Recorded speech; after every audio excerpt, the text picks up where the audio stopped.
in deeper than I let anyone else before. Filling up with my broken pieces, took them all and made them yours. Didn't know what my heartbeat needed, skipping out, no I can't keep score. When I lose my breath, boy, you got me breathing. Oh, every little thing you do, every time you hold me, take me higher, higher. Every little thing you do, every time you hold me, take me higher, higher. Oh,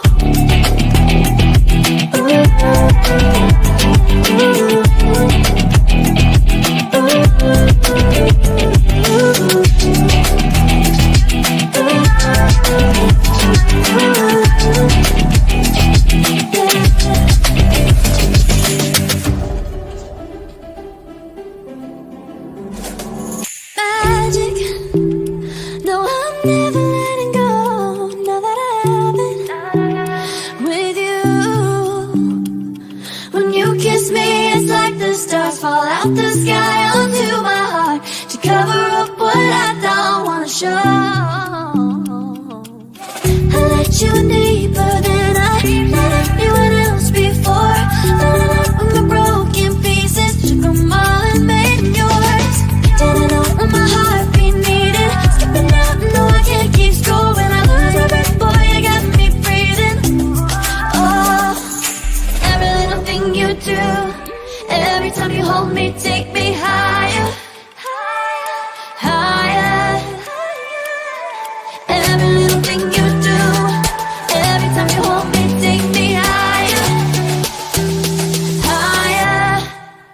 Oh, you take me higher, you take me higher, baby, you take me higher, you take me higher, baby, you take me higher, you take me higher, baby, you take me higher, yeah, you take me higher, baby.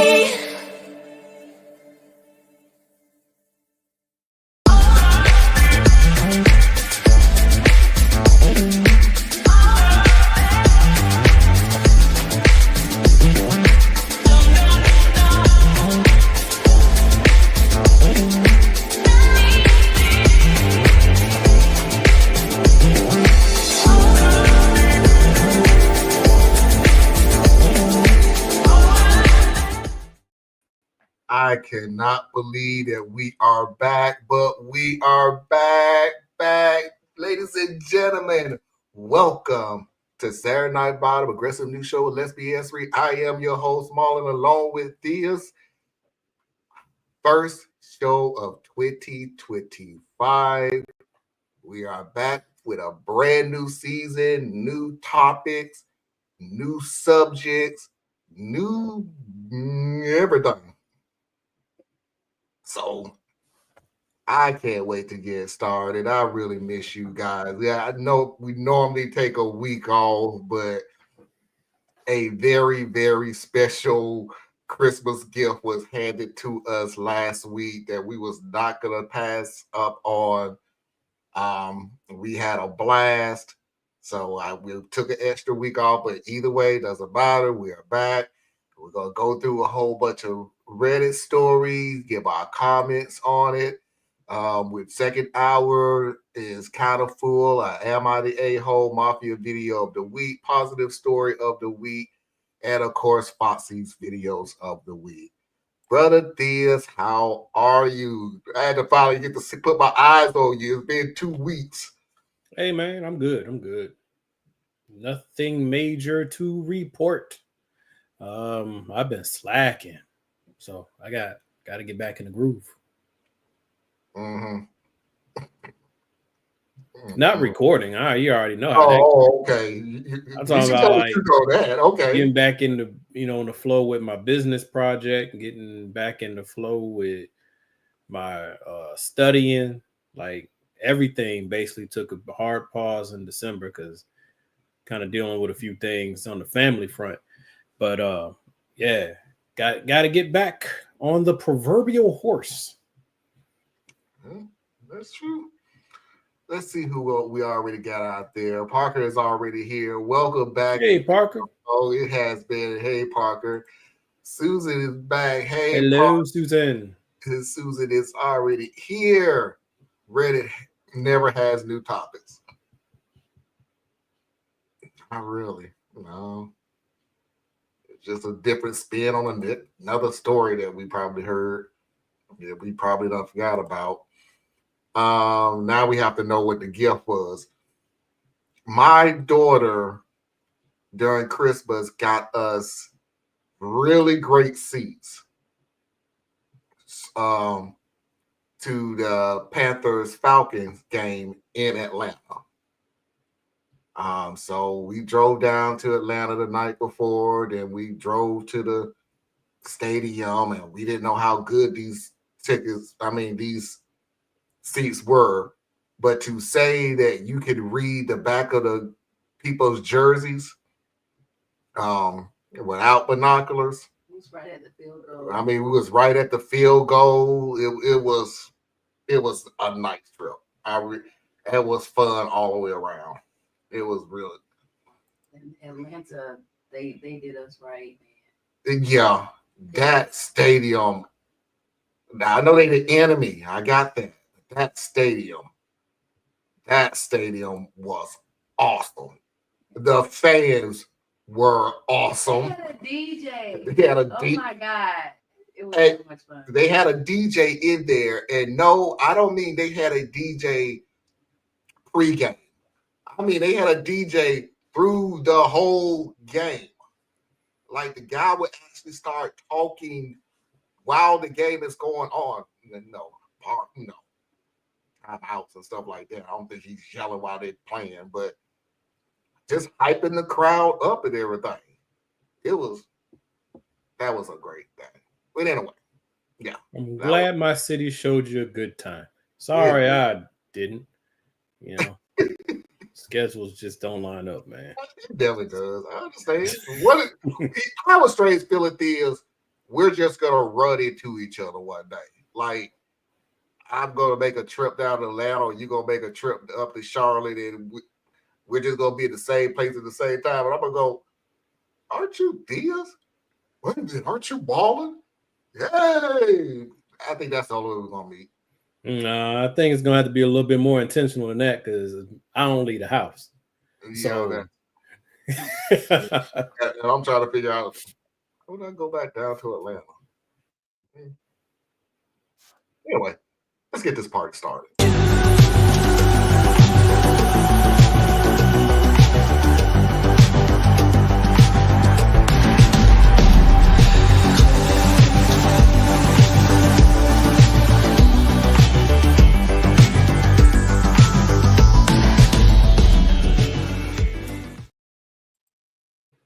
That sounds a whole lot better than a sports commentator, a DJ. Yeah. I can't remember the last time I even listened to a commentator during a game. I feel like I'm sitting so low. You look like it. But I'm sitting in the exact same position I am every time. This is weird. But okay. Maybe it's just the camera. But anyway, should I take my sister on a romantic getaway? I'm a 28-year-old woman, and I've been friends with Brittany, who's 28, since we were about 5 or 6, and we're very close to this day. As part of having a friendship with me, she was around my brother, who's 30, quite a lot as children, and their romance blossomed as teenagers. They were married 5 years ago. Unfortunately, my brother passed away 2 years ago in a tragic accident and left behind a mountain of debt for Brittany. She was 8 months pregnant at the time and ended up moving in with my parents. Her and her daughter, Lilac, who's 2, live with my parents to this day, and the family alternates watching Lilac so Brittany can get her degree. Everyone's really rallied around Brittany in such a trying time. For Christmas, my husband bought an all-inclusive trip for him and I to explore Paris and have a romantic getaway. I've always had France on my wish list, and I'm so grateful to him for such a wonderful gift. We leave in 2 weeks, and honestly, it's a dream come true. I told my parents about the gift, and they then told Brittany, who called me in a flood of tears asking that I take her instead of my husband. She said that she'll never be able to experience a romantic getaway like that with her own husband, and that we, my husband and I, could just go again another time. She said that she gave up everything to raise Lilac, and she would love for us to have a girls' trip like when we were younger. I told Brittany that was not possible. This was a gift from my husband to me, and I fully expected to have a romantic getaway with him. Brittany told me that I was punishing her for being a widow, and that it was unfair that I would have a love affair in Paris while she cried at my brother's grave. Yo, what? My husband thinks that she's trying to make me feel guilty, but said that he would step out of the trip if I would like to take Brittany. Wow! The thing is, I want to go with my husband, but my parents have since called to tell me that they would watch Lilac and that I shouldn't rub my happy marriage in Brittany's face. My mom told me that I would be selfish to leave a grieving widow over Valentine's Day. Am I being the bad guy here? This is a real or not? First of all, I hate his reading voice. Gosh, I hate his reading voice. But nah, you're not being, I mean, come on. She knows what she's doing. She's trying to, push herself into a situation so that she can, I don't know, not feel grief for whatever. Look, lady, no. Y'all want to plan a girls' trip? Plan a girls' trip. But no. And the parents, oh, this would be a bad moment for me and my parents. Because I'd be like, I'm going to tell them everywhere they can get off. And I love my mom and dad, but no. No. I changing up my speaking style. Brittany, I have no idea what you're talking about. Using your logic, anybody who's in a happy marriage is rubbing it in your face. I'm sorry for what you're going through. I know it's a rough time, but as bad as this sounds, the world can't stop around you to ease your grievance. It just doesn't work like that, boo. Sorry. It doesn't. And you overstep your boundaries by wanting to kick out the person who saved up and paid for the trip so you could go on this romantic trip with your sister-in-law. And on top of that, you see nothing wrong with that. And on top of that, the parents doesn't see nothing wrong with that. I've said this before in a lot of stories. Parents sometimes need to stay out of situations. We're talking about two adults that have a squabble, has beef, whatever. And they need to hash it out. You getting involved in it doesn't help. And the funny thing about it is the parent you really wasn't helping, because telling OP, we'll babysit the kid. Okay. Good for you. Yeah, it's all, look, be mad at God, not me. But you know what I'm saying? I didn't take your husband from you. I lost my brother. You lost your husband. We all lost an important part of the family. That has nothing to do with a husband and a wife going somewhere together. Nothing. And I gave up everything to raise my daughter. Yeah, that's kind of how that goes. That's kind of in the package. That right there. I know you didn't read that fine print, but yeah, that's pretty much. It's messed up that you lost your husband, because that's a horrible thing to deal with.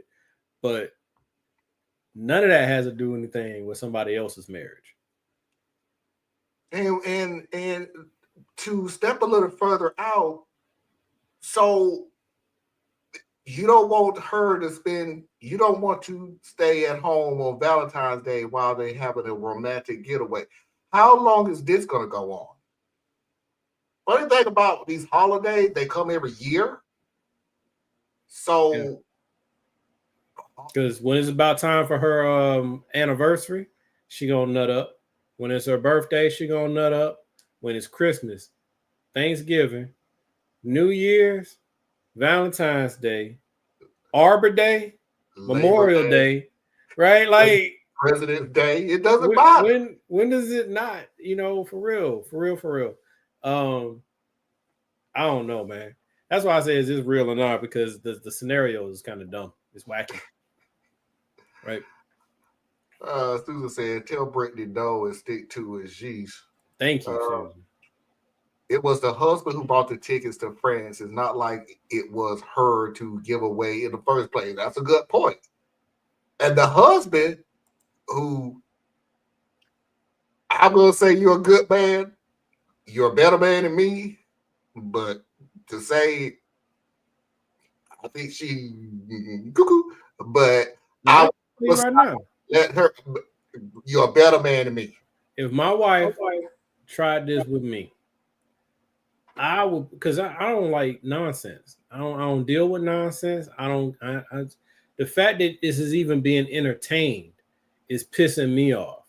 So I would be the one that'd be like, all right, you know what?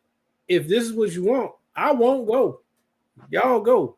But understand what's sitting behind me saying that. Like, this is the death knell to our relationship. So you do what you decide that you're going to do. If you're going to punk out if you're going to wimp out to, pressures from my sister-in-law, your best friend's sister-in-law, all that, that's you. But that's going to be a major turnoff and a red line for me. So if I'm paying for y'all to go, just understand I'm paying for you to go away too. And please be clear, just to piggyback off with this, and please understand, you fell for that pressure. I'm not going to feel for that pressure when you get back and you and your family decide to call me and it wasn't that big of a deal. I am not going to fall for it. That was you who fell for the okadoke. That was you who just was pressure. Now she gonna catch pressure from both sides. She got all this pressure coming from one side, and then my side's gonna be, this is what you want to do. I'm not gonna stand in your way, but we are done. So now you stuck in the middle for real, right? Yeah. So yeah, it's because it's not fair with what they're doing to him. Like think about his position. He is the one that married into all this.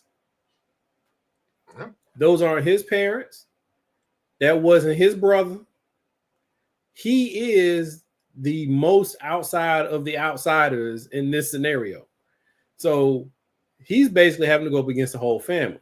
It's her job to stand in the gap for him in that type of scenario. Now, depending on their dynamics, me personally, I would have had a real conversation with my wife, find out where she really stands.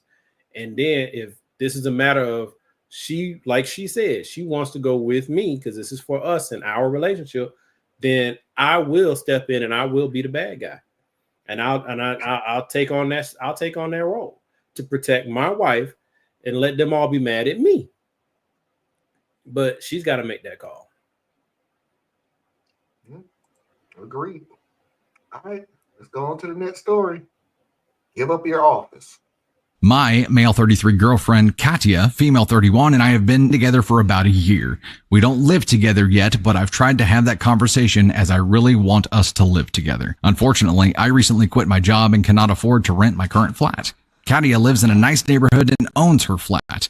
It's a 2-bedroom flat, except she converted 1 bedroom into her office space, except that she doesn't need it. Katya is a writer. She writes romance novels and self-publishes them. She's one of the lucky ones who actually makes quite a lot of money doing that. The thing is, she doesn't need an office. She can write from anywhere, her living room, her bedroom. She sometimes writes in a library, coffee shop, the castle ruins, if the weather is nice, the beach, you get the point. Also, I'm not unemployed. I've thought about finally chasing my dream and starting streaming games. For that, I need a separate room to put my setup and to record things. When I first talked to Katya about moving in, she was apprehensive, but the more we talked, the more open she was to the idea. Last night, I mentioned that she'd have to get rid of her office. She asked why, and I told her that she can write wherever she wants, and I need the space to start my streaming career. She replied that that was not going to happen. We can make some space in the living room, but she needs her office. I told her it's just silly books. Oh, you done fudged up.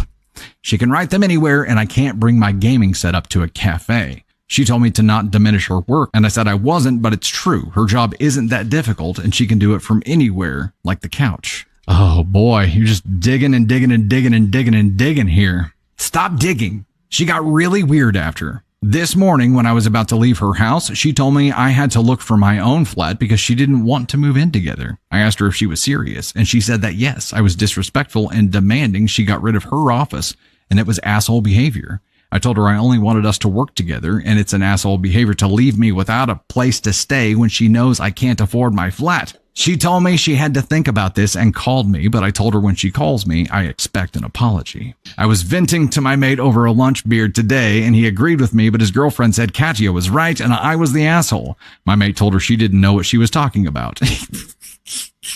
I still think Katya was the asshole, but I wonder, perhaps was I one too?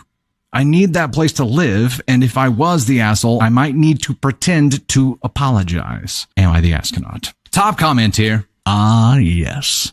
Here we see the elusive hobosexual.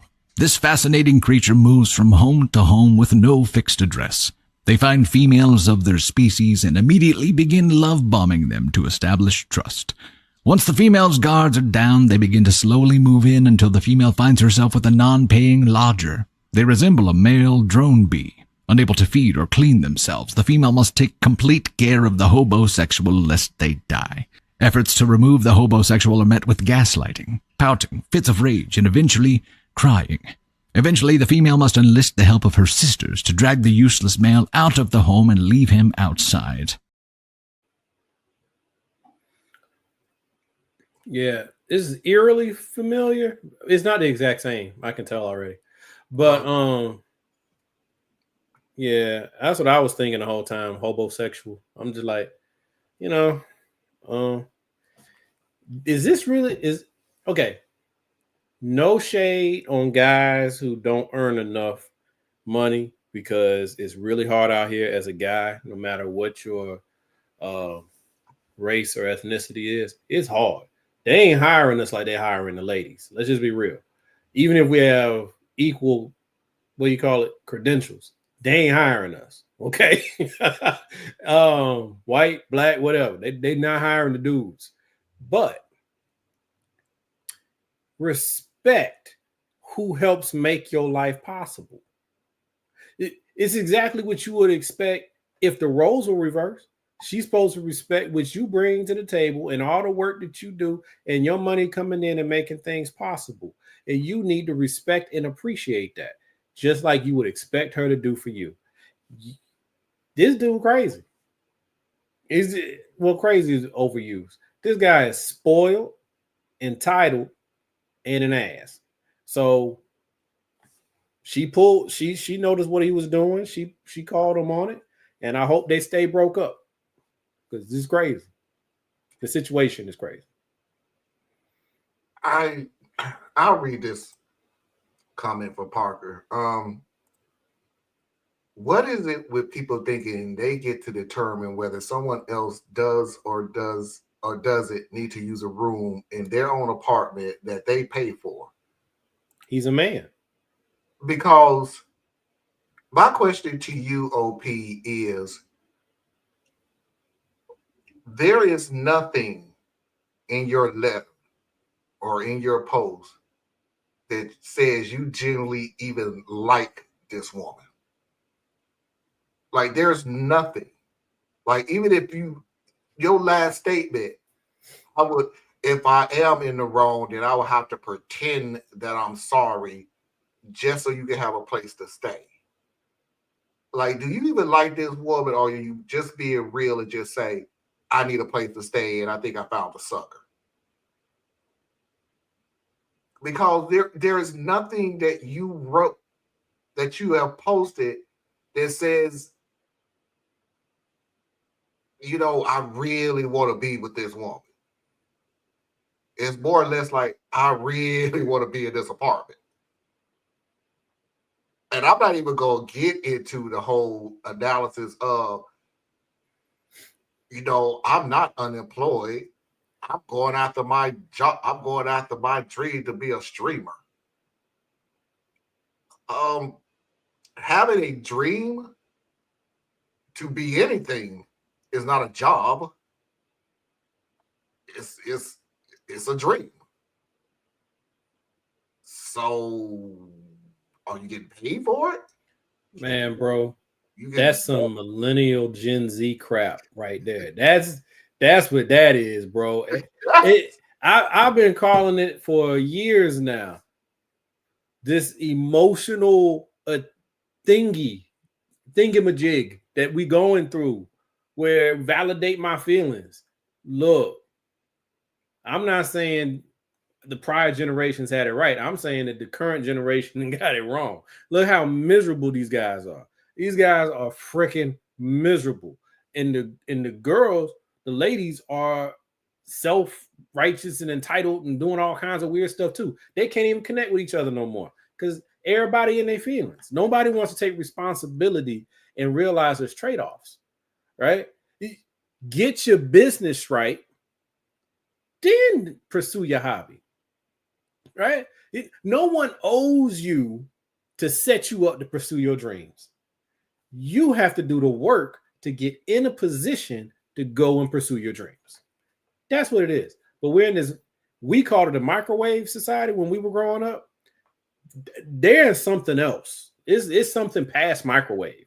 It's ready mix, man. It's like, I don't want, it's going to sound cliche, but I do really kind of blame social media because it's created this entire false representation of what life is. And it makes it seem like it's easier to be an influencer or some other virtual creature and all of the world opens up for you. When the reality is that's still a small sample size of people who are truly living the thing you think is so common. And a lot of them have incredible work ethic to make it happen and make it sustainable. They don't just wander into it, right? And that's what's so frustrating for me. It's frustrating for me because this generation is crashing and burning, and it's just sad. It's sad and it's unfortunate. And then on top of that, our generation and the generation before us, really the boomers, but we got to hold our end of the bag here too. We've created a really jacked up system that, especially Gen Z, they don't have much of an opportunity to get it out the mud like we used to do it. So it's like all this stuff is going on at the same time. And then now they trying, this fool then got with a lady who's actually got her career. She's found her way. And he looks at it and says, ooh, that looks easy. I should be able to do that too. Fool, you couldn't do what she's doing. No. Couldn't write the first book that somebody wants to read. See, you can write a book. You can put words on a document. Anybody want to read it though? Obviously, people want to read her. She's making money. Self-publish,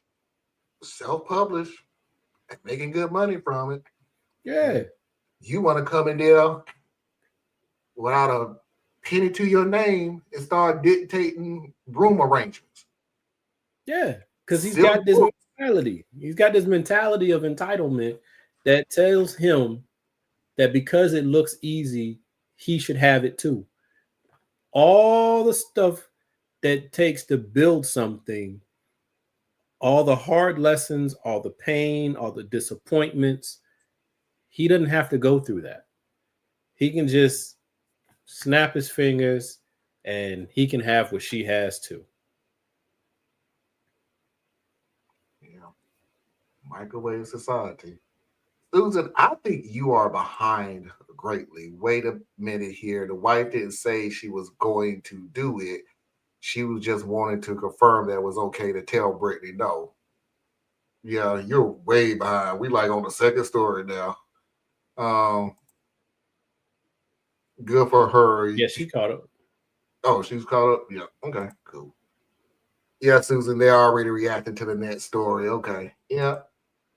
Tracy's in the house. Happy belated birthday, Tracy. Let me get this straight. This fool quit his job to be a streamer. Boy, bye. If you live in a flat, she can do whatever she wants with the second room.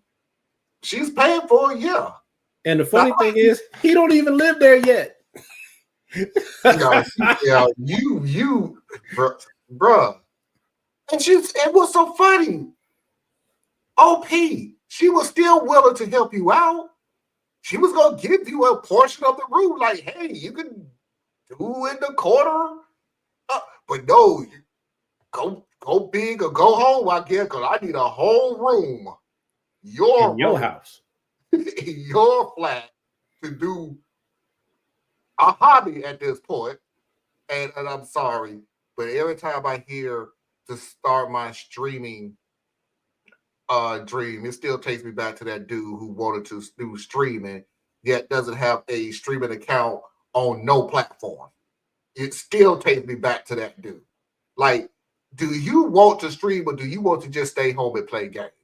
Nobody needs that much practice. You go on and you play. That's it. That's the difference right there. But he doesn't think that it's actual work. He think he's good at playing Zelda, so he should get paid for people to watch him play Zelda. He's just out there. You know what I'm saying? And if it's true, hey, if you got the ability to go ahead and really be a great streamer, then go to work.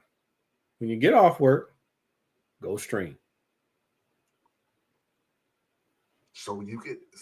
Here's the funny thing. So you can help pay the bills in the plays. Yeah. And then once streaming has replaced your income, then you replace the job.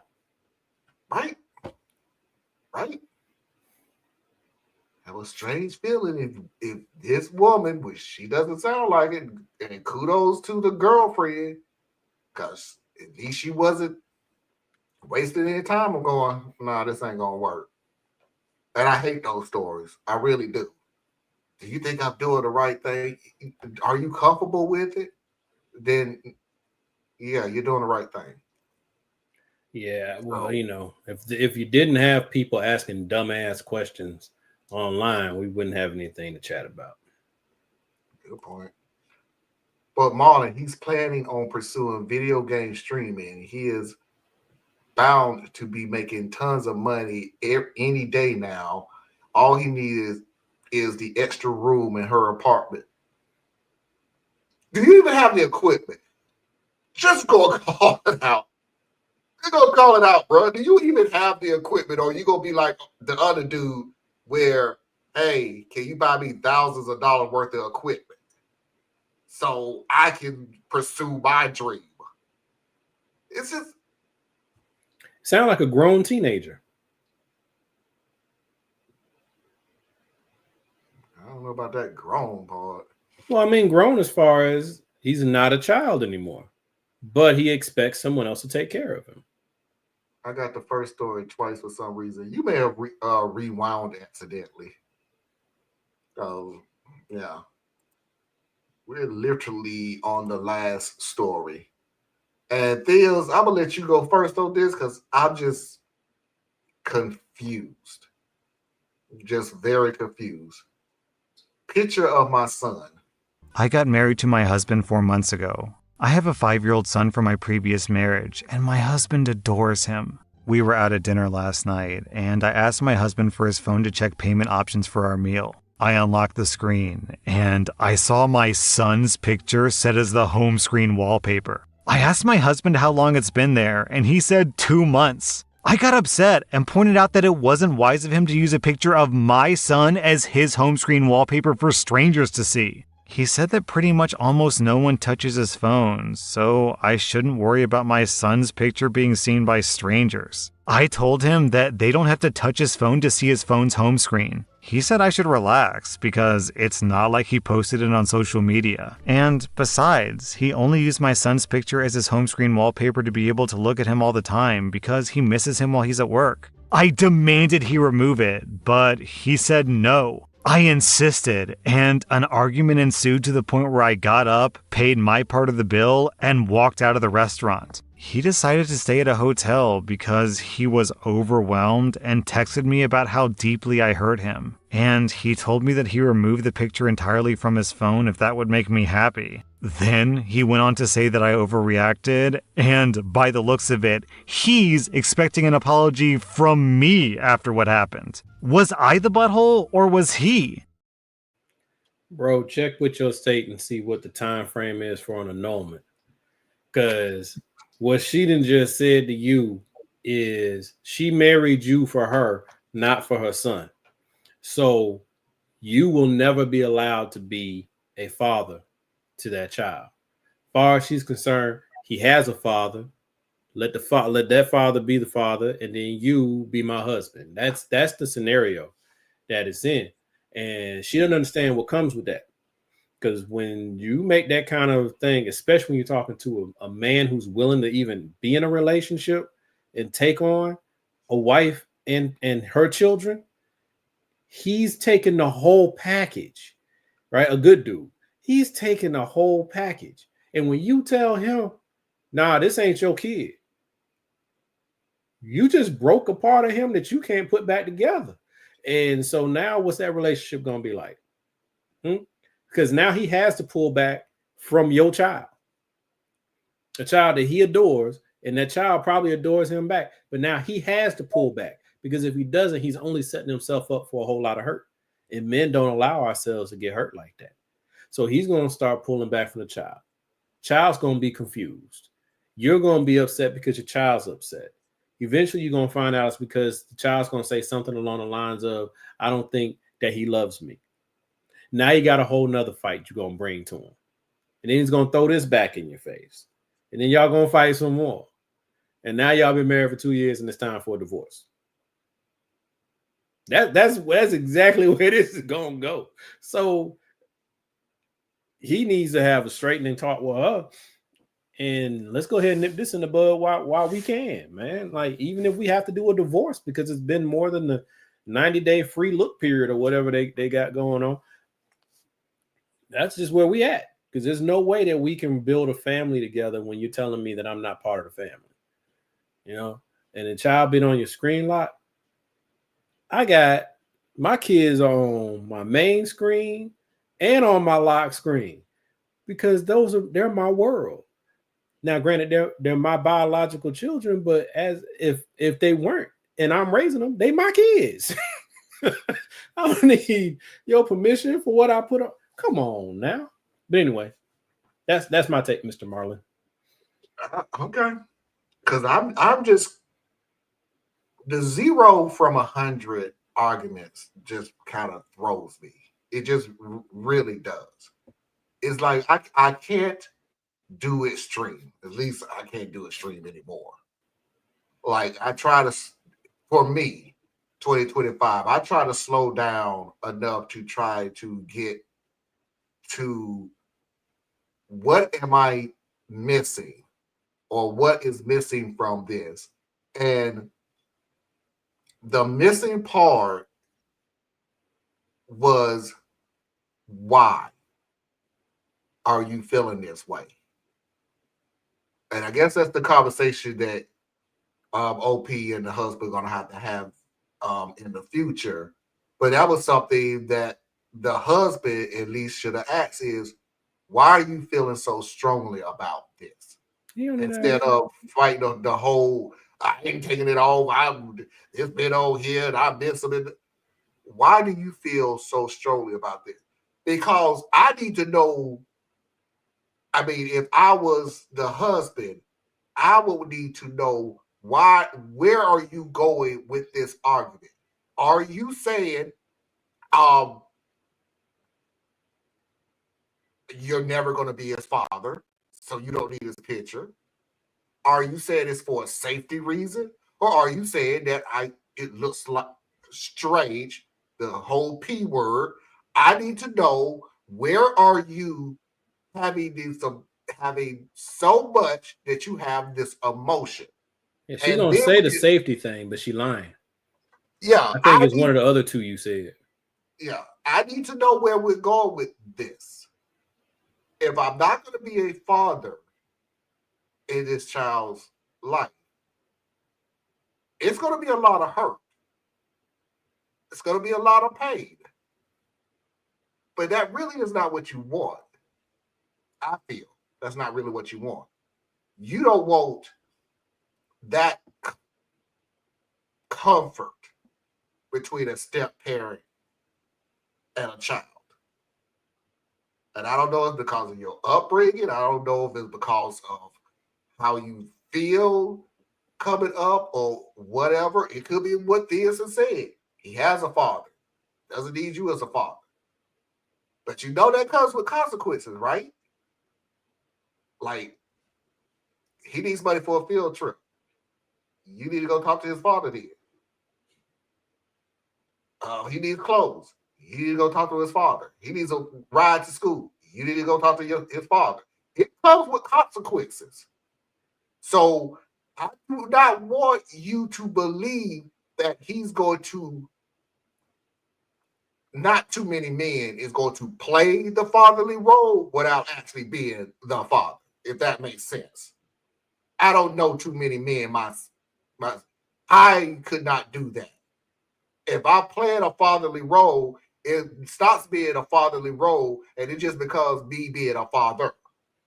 Mm-hmm. So I want to make sure you don't think, OP, that he should be playing the fatherly role, but that's all you are good for, is playing the role. Now, everything else, you need to step back.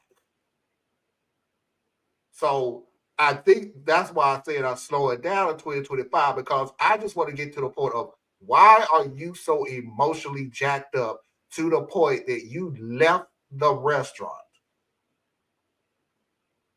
He went to a hotel. And now everybody is concerned about apologies. Like, apologies going to come or not. That's not important. Y'all need to have a deep discussion about how y'all got here right now. Yo, bro, they only been married for like 5 months. The baby is 5 years old. And then she said like she been like 2 years, right? Yeah. So this is really, she ain't finished her healing most likely. And I know, like in my case, I've even with my eldest, right? My ex-wife and I, right, we got divorced. So I'm number one. I'm dad, right? Mm-hmm. But my ex-wife got remarried to a really good dude. And we figured it out, right? We figured it out between me and him. It wasn't even like we ain't had like no hard sit down and had no conversation or nothing. We respected who each of us were, and we worked out how those roles work. That's generally how it should go. If you can't, then you need to have a sit down and have a conversation.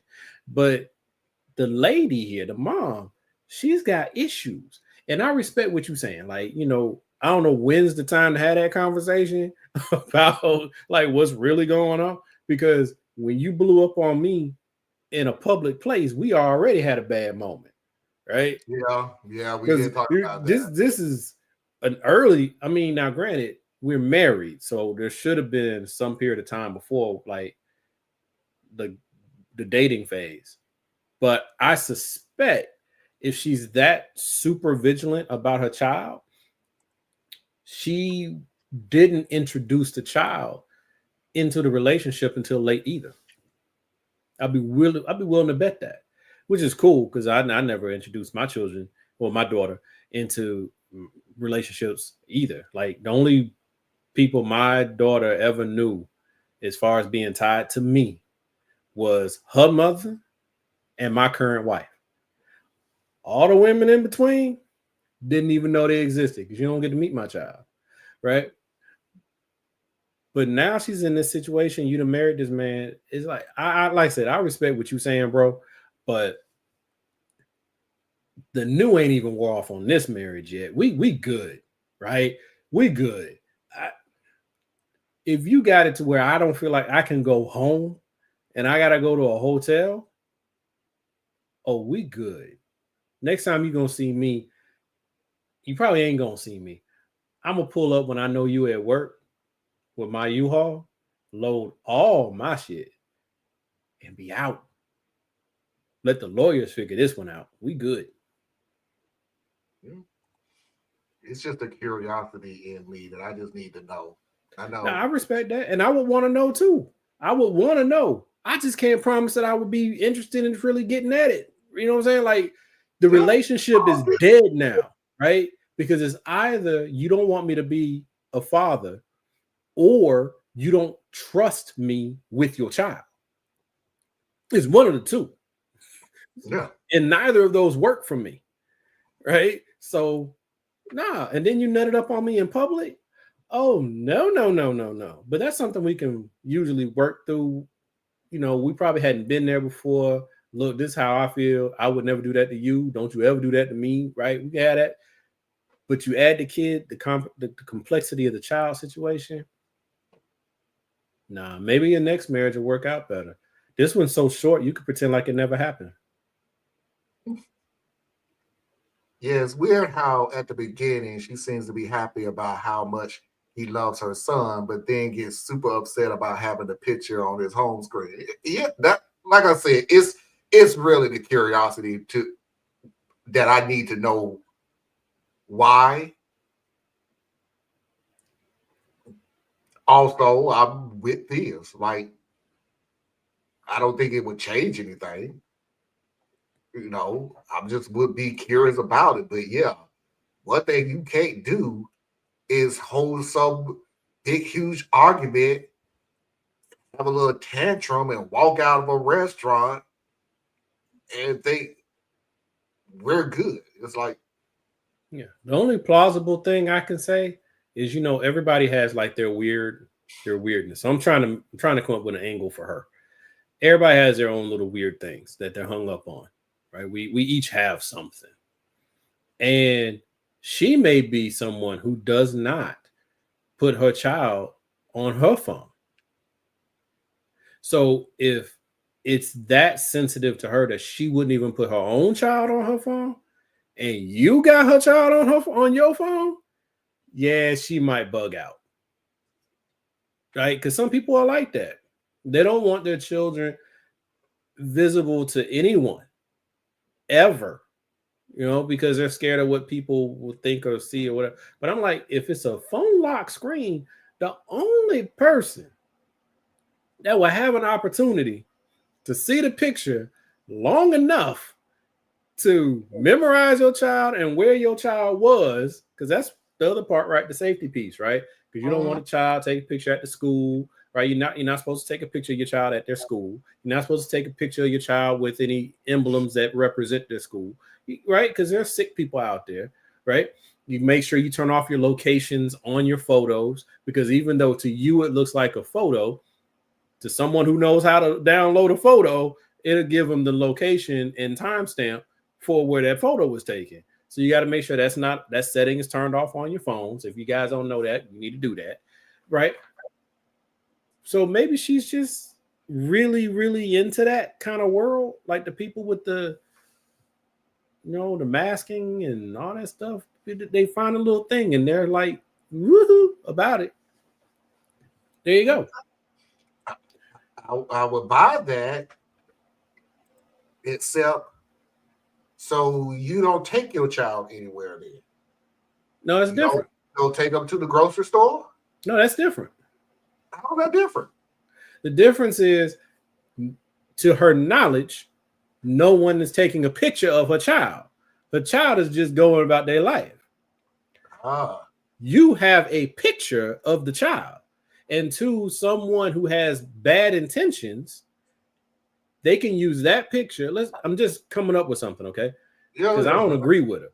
But the child taking a picture, and the picture that he has on his locked phone is a child in his little school polo that has the school emblem on it. So her mindset, if she's one of those people, that tells somebody where to go get my child. So you're putting my child at risk. It's different when she's with the child because the child's safe, because the child's with her. Her concern might be that someone could come and take her child. And like I'm saying, it's a, you're out there, but it's plausible to someone could have that kind of hang up. Okay. And for the people with common sense, unlike OP, I have no problem with you having a picture of my child on your phone. You just can't use this picture. You cannot use a picture that has identifying marks on him, his school picture and things like that. If you want a close-up school picture, you know, how does that conversation happen, Marlon? Because you don't know until it happens. You see what I'm saying? Yeah. Like, we're talking about someone who's fixated. So there wouldn't have been a prior conversation about, hey, I want to save a picture of Jeffrey on my phone because I love Jeffrey. You've never threw it. Like, literally, we with the family at the picnic or wherever we at, and we use my phone to take pictures of the kid. You ain't never had a problem.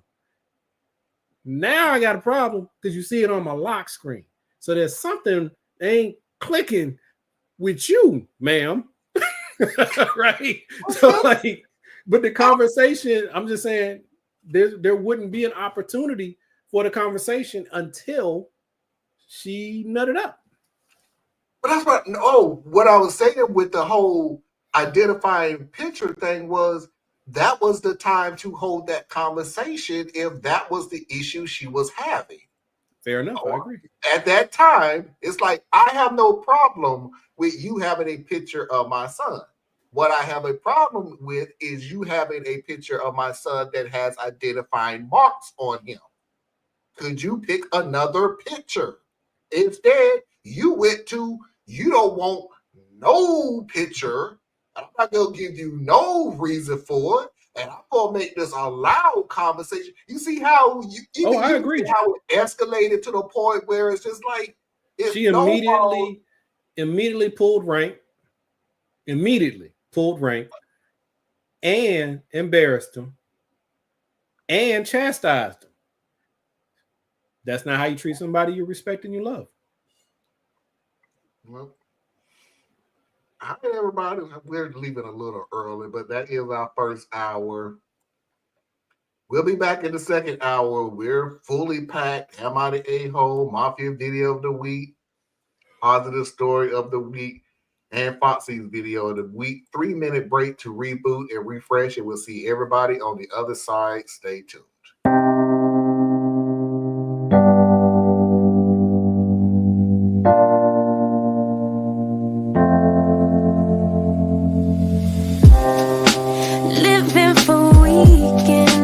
Wishing I could take a break from this world. Running on a hamster wheel, but searching for something I can't feel. I just wanna be a lost girl and fly. Take a breath, feel my wings spread, levitate above the ground and make eye contact with clouds. Now I'm rising, I'm soaring above it all. I just wanna be free. Finally, I wanna be free. I wanna be free. I wanna be free.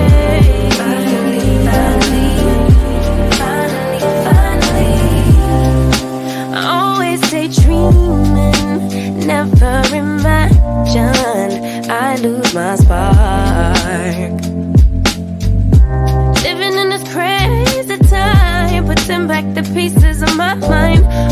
know how to run from the dark and fly.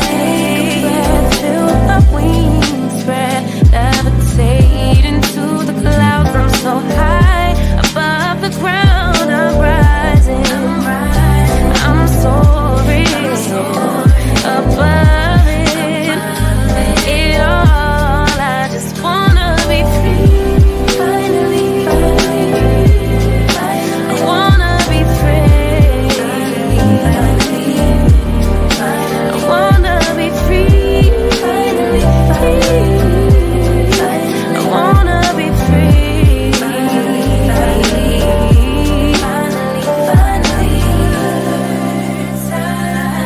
I had to burn you. I'm rising. I'm soaring above it all. I just wanna be free. I wanna be free. I wanna be free. I wanna be free.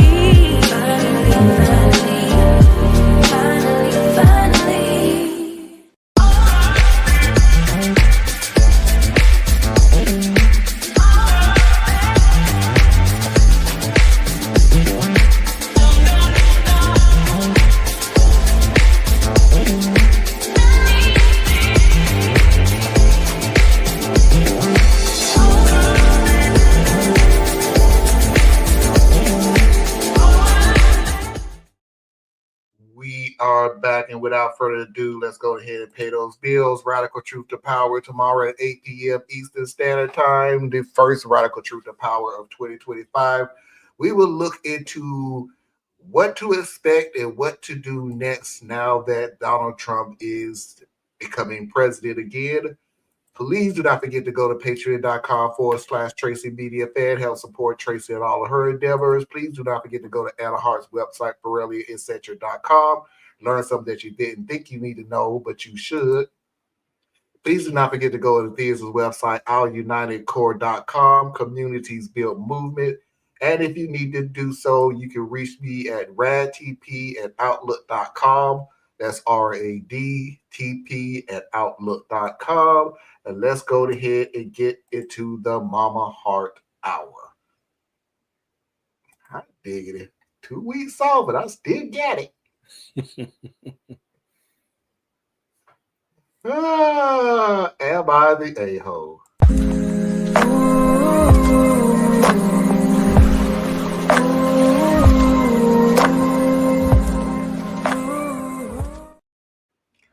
I honestly don't know if I played this one before, and if I have, I really think it was a long time ago.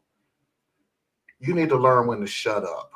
I'm a 24-year-old guy, and I've been dating my girlfriend, who's 23, for about 5 months. Every other month, my grandmother hosts a large family dinner with all my close relatives. She encouraged me to invite my girlfriend over for the dinner yesterday. For some context, my entire family and I are black, and my girlfriend is from a white Anglo-Saxon Protestant family.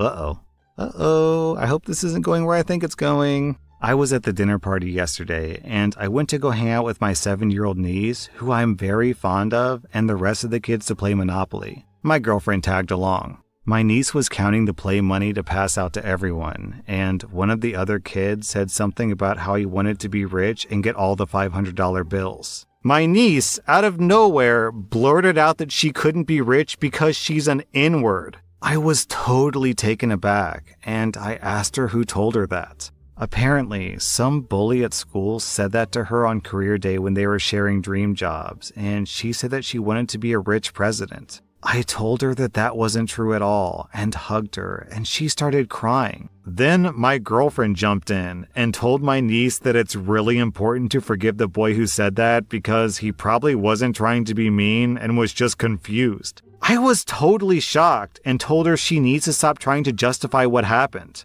She then tried to hush me and started baby talking my niece and said that she should also try to be nicer to all the kids at school because kindness goes both ways. I was totally livid at this point and pulled my girlfriend aside and quietly but angrily told her that she needs to learn when to shut the F up. She started getting riled up at me and started rambling about how statistics are on her side. I don't know what she meant. I wasn't really processing what she was saying. But I told her to get out of my grandma's house and just leave already. This morning, I got multiple calls from my girlfriend's sisters calling me abusive and a prick. I know my words were harsh, but I thought my girlfriend was talking in a disgusting manner to my niece. Am I the bad guy?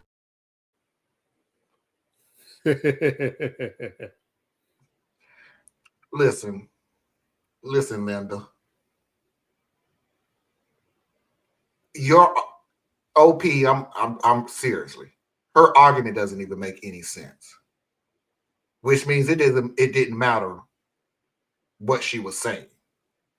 It didn't make sense. The minute that she said kindness goes both ways, please tell me how her niece said that she wants to be a rich president is mean. Okay, so what are you saying? No, what she is saying and what she really means is it doesn't matter what that bully said. You need to still be nice and turn the other cheek and still be sweet and kind and respectful. Remember that word, and be respectful, because it doesn't matter. So your girlfriend, which should be your ex-girlfriend by now, it should have been your ex-girlfriend as soon as that crap came out of her mouth, but I'm not here to tell you what to do with your relationship. But your girlfriend is trying to water down your niece early. That's all this is. Just let's water you down. Let them say what they want to say. It's not that big of a deal. I got stats on my side and you don't. And even if I show you stats, it's the wrong stats. Those are not the stats I was talking about, because it's the stats that's not helping me with her argument. So yeah, that's all this is to it. You shouldn't care what the sister and the friend say. Oh, I won't. I mean, I wouldn't.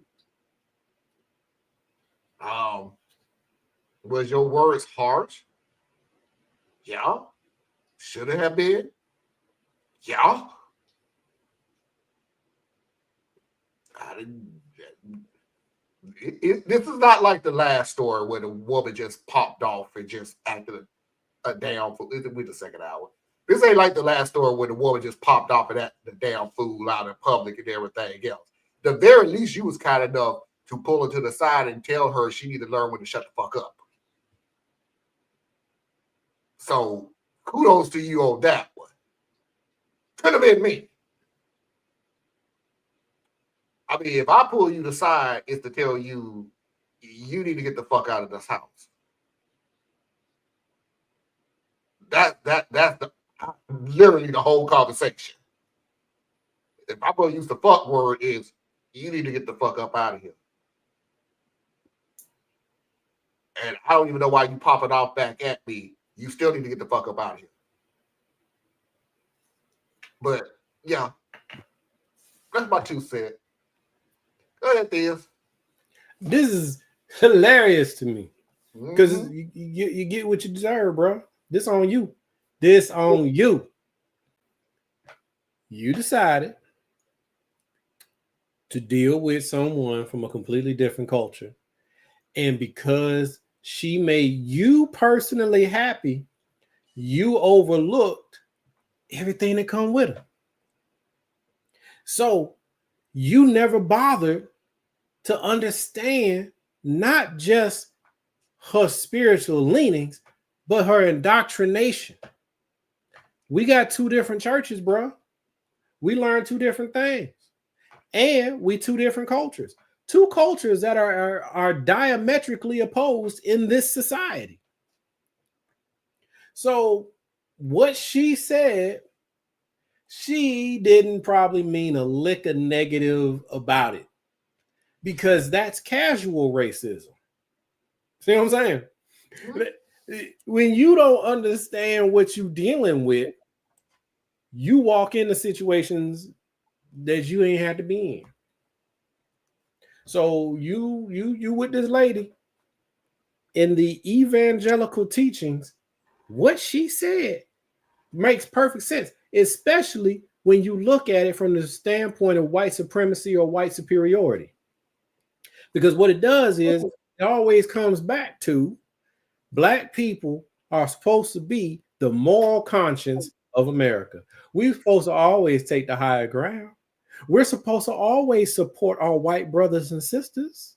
Don't you understand? We are role players. We're never the central character.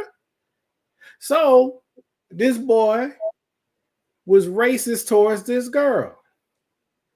In the girlfriend's eyes, the boy was wrong, but he was wrong because he was misled. So you need to have patience and understand that he was just taught wrong. And then with the proper amount of love and understanding, he can grow into being a better version of himself. But he can't do that if you mad at him.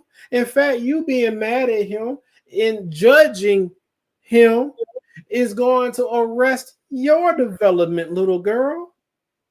You can't be the best you that you can be if you harbor or hang on the negative things that are done to you. The world is an unfair place, baby.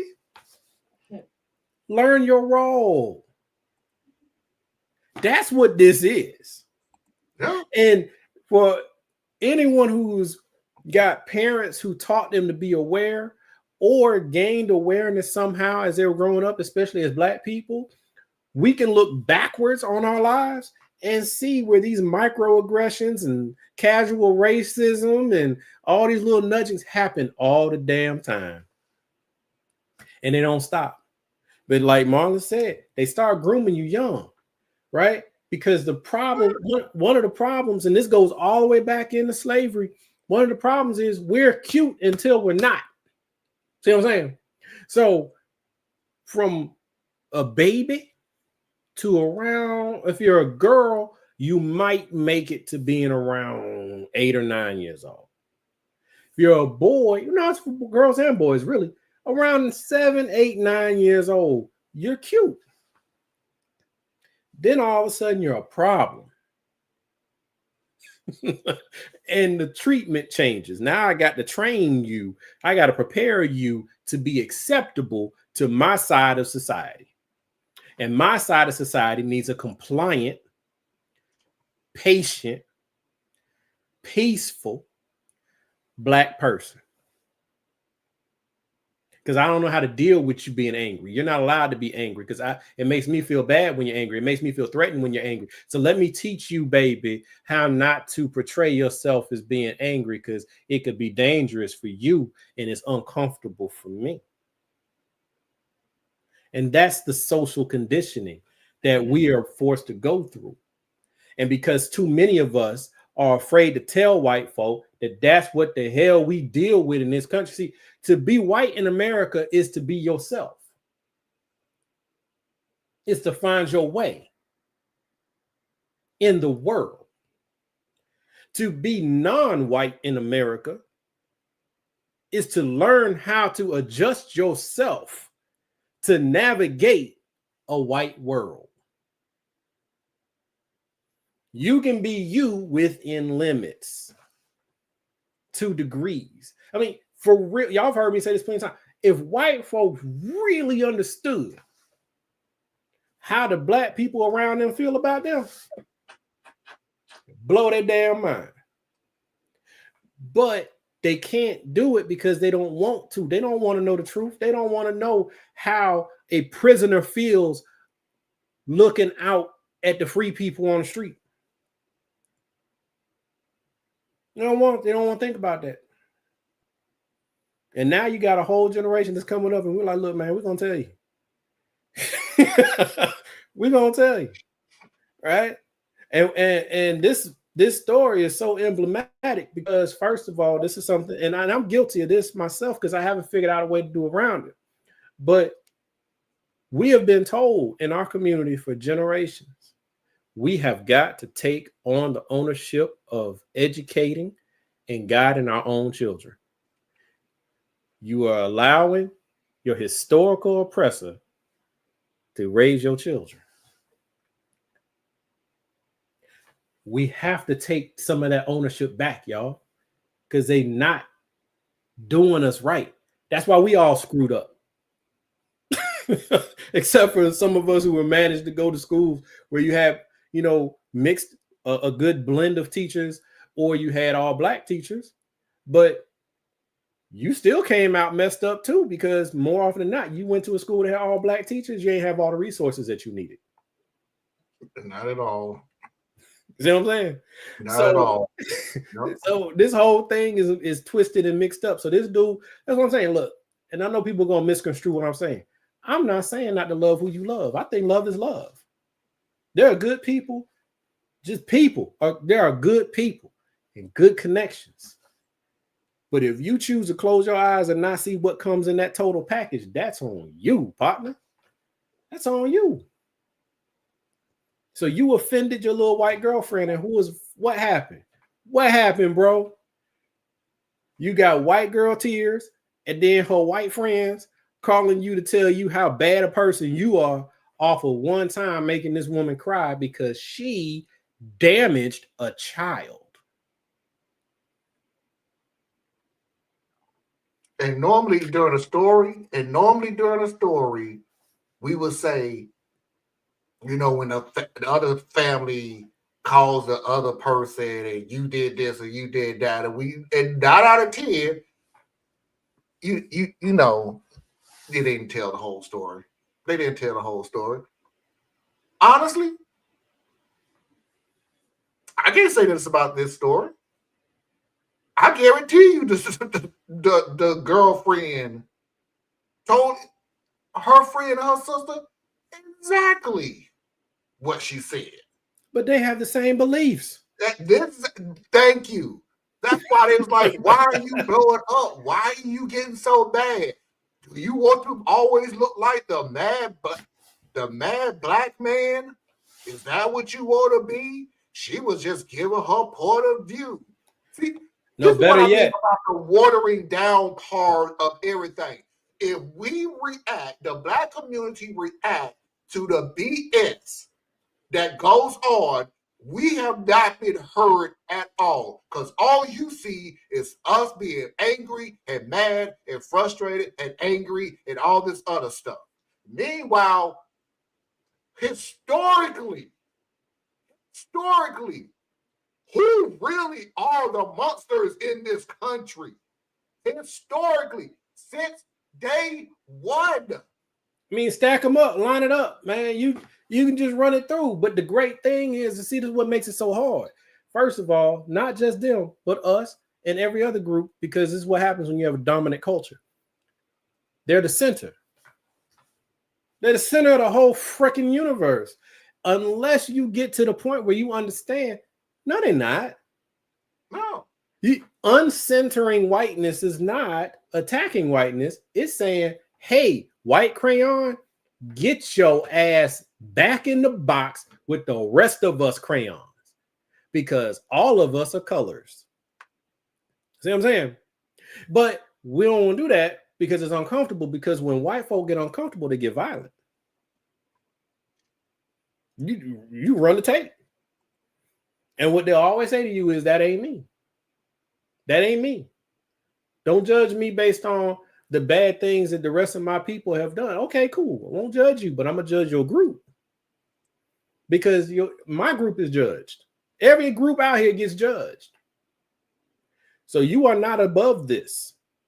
Take your lumps. And if you don't like the history of your culture group, do something proactively and actively to redefine it. All this talk, all this noise that was coming up about the new president that's coming in, by all that talk, how calm did your allies get? Real quick. All right. It's just riding on in. And then you say, well, how calm are we? We not, it's not even about us being calm, bro. It's just we've been here before. You know what I'm saying? It's not even like it's getting worse for us. It was already bad. So it's like, hey, I went from a B to a C. I've never known what it's like to live as an A. You know what I'm saying? And the people who were saying they're supposed to be on my side and they're gonna fight alongside and then blah blah blah blah. Y'all, yap. Y'all ain't doing shit either. So now the disenfranchised, the vulnerable groups are sitting still right now. They're sitting still right now because the wolf is on the prowl. But see, here's one funny thing, right? My community, unfortunately, overall, we conduct ourselves as sheep. But now, yeah, stereotype. I don't know. You might be saying I'm using stereotypes, and I am. No, I think she's more or less saying one of the excuses they'll use, you're stereotyping us. And yeah, they'll do that for sure. Yeah. But this is what I was gonna say when you were talking to a moment ago. Hey, real talk, Dr. Umar makes some solid points. I don't have to like that man. I don't have to like that man as a full creature. I don't think anybody's supposed to be, followed in full. I think that's dangerous. That's dangerous. But if you listen to somebody and you take the points that make sense and you analyze them for yourself, and the things he says are fair, they're fair, right? But anyway, one of the things you were saying, Marlon, this is how the argument gets broken. Either one, they cry, or two, you're not up against them in their thoughts. You're up against the Bible. Did they actually quote anything from the Bible? No, she wanted. And if they do, it's very selective. But they're coming from the basis of their faith. And from the basis of faith, one of the garbled messages that come back to people is be of good cheer, let God make your enemies into your footstools, turn the other cheek, right? We have these little sayings that go in there, but we miss all the other stuff where, God conquers things and God, is a lion, and Jesus was a lion of Judah or whatever. Like we play around. We play around with stuff. And that's why I can't have a debate with anybody about the Bible, because you can do whatever you want to with it. But what you're not going to do is talk to my kid like that. I'll tell you that. But he brought her in that environment without vetting her first. And now you got to deal with the consequences. I started talking about being the kids. I'll be on a rant again. I'm not even going to go there. Five seasons. Y'all should know where I stand. So. No, some little white boy told my daughter, my middle child, when she was little, she was like maybe 5-6 years old, told her she was a slave.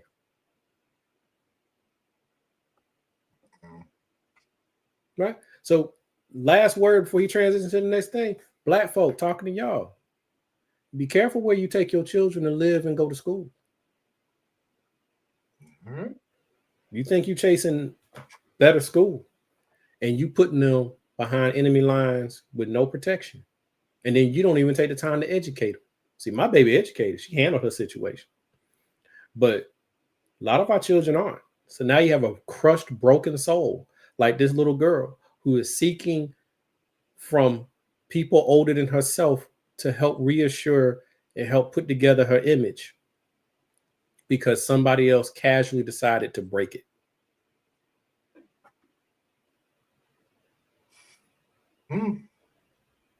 Mafia video of the week.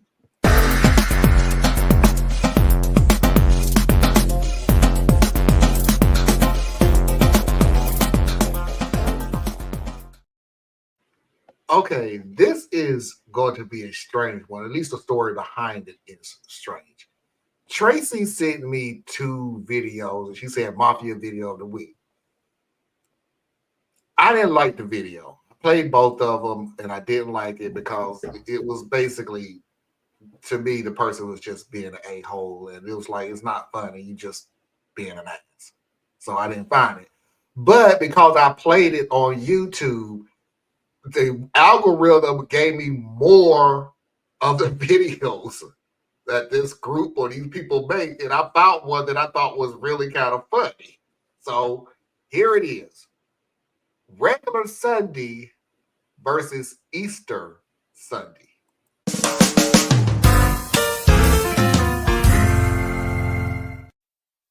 Good morning, church. We just want to welcome you to our Sunday morning services. Do we have any guests today? No guests? Okay.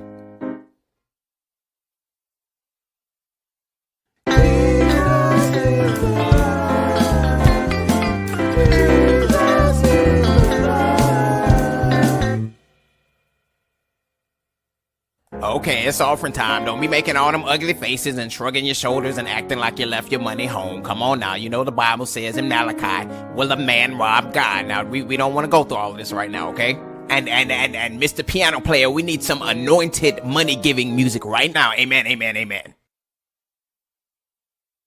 Ladies and gentlemen, live from where we are right now, give it up for Resurrection Sunday!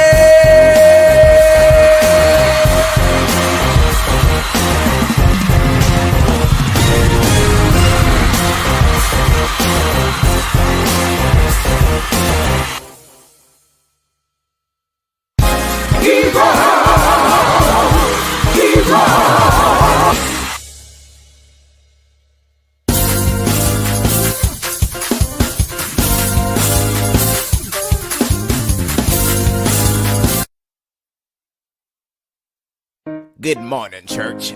We just want to welcome you to our Sunday morning services. Do we have any guests today? No guests? Okay.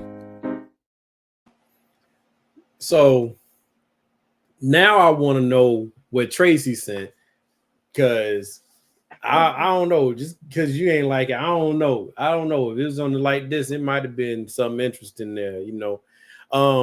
Now this video, I think is mistitled. This isn't regular Sunday versus Easter Sunday.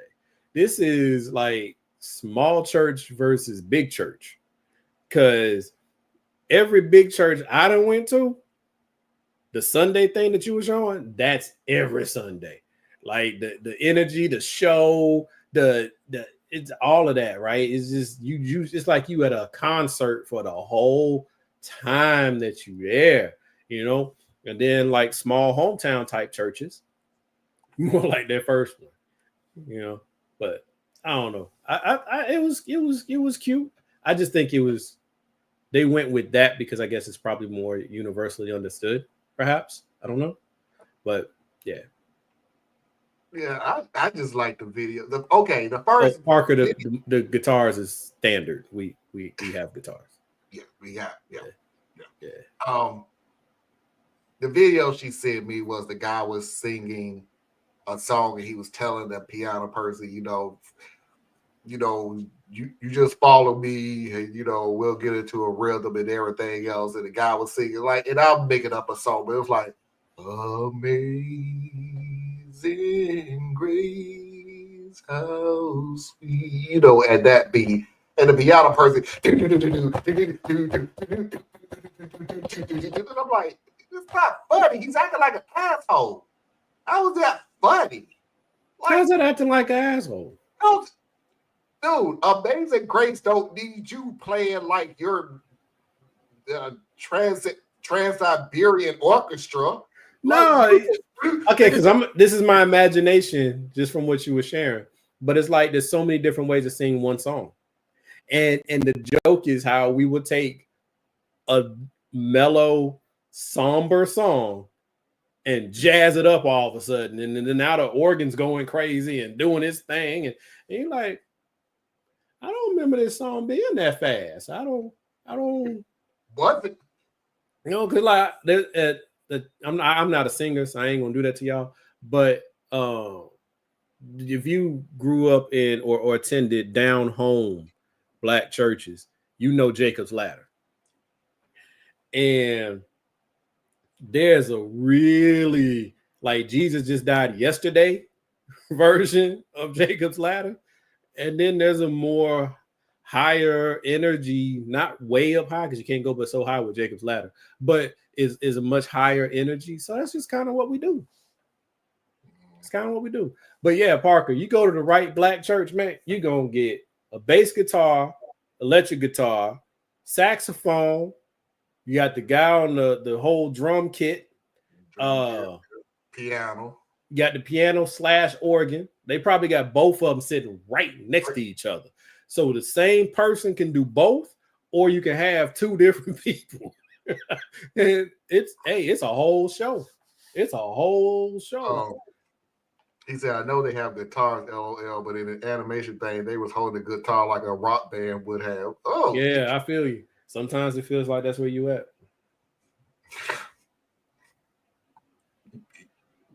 Go to a big mega church and which is why you even got to go. Don't even go. Don't even go on TV. We got them. Yeah. In fact, please go on TV. Don't just show up because we ain't there for you to go sightseeing. But I go to a mega church. I don't go. Like I don't go to church at all unless my mama makes me go. But I've been to the large white churches and the large multi-racial churches, and the multiracial ones, it depends, right? You might get that same high energy kind of thing. But boy, I done been to some of the big, just straight up white churches, and that's not my style of worship.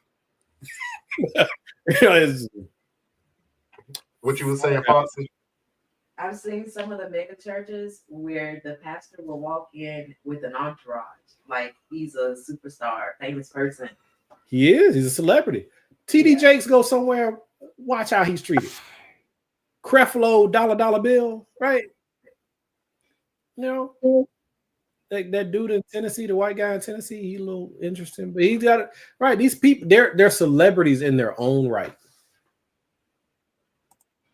You know, Parker saying, yeah, I haven't been to a big church like that before. I went to a smaller one growing up. I always went to a smaller church. Yeah, I prefer smaller churches. I prefer a smaller church, for real.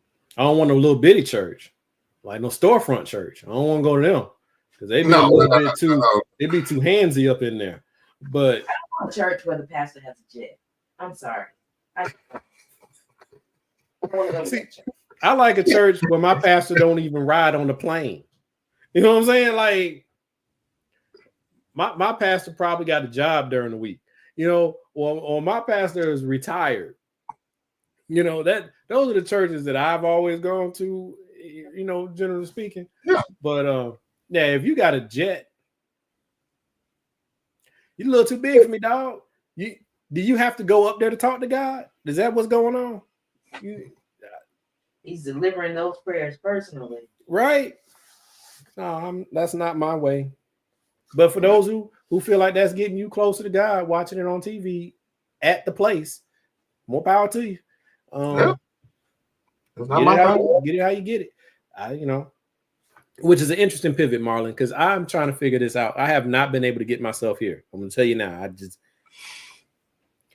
I believe, because I'm all about community building, right? And so I believe that it is past time for us to re-engage with the church. Historically, that's our meeting place. Culturally, that's where a lot of us are tied to on some level.